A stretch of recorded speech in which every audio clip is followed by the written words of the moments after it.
страшен дьяволом. Мы на пороге хаоса, непонятно, что нас ждет. Война Раша и НАТО, кто жертва, кто агрессор.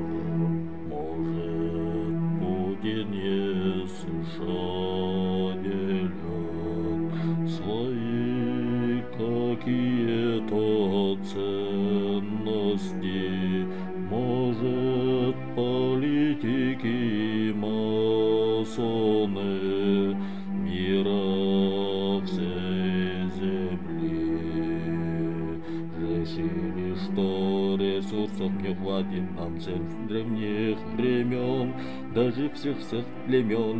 А может, и золотой миллиард должен остаться жить на земле лишь элит.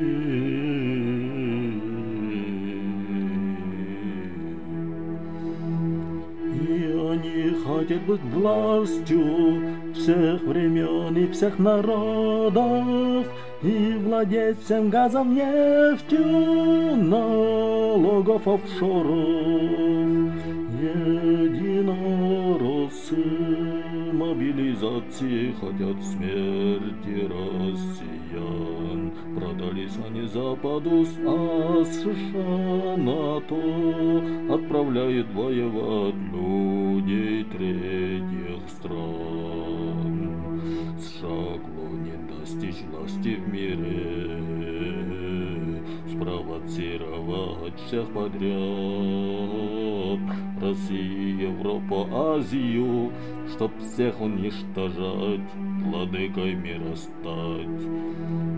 Рокфеллеры, Руперты, Ротшильды, Гейтсы, Маски, Марсы, Соросы, Баффет, Блумберг, Брини, Безосы, Кохпешнайт, Морган, Уолтон, Сенат и Конгресс. Люди, очнитесь, это война против всех.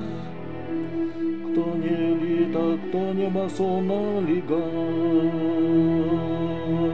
Люди, сплотитесь, или они, или мы. На своих полмиллиарда всех казнить. Господь, верни веру, Иисус, пусти спасти.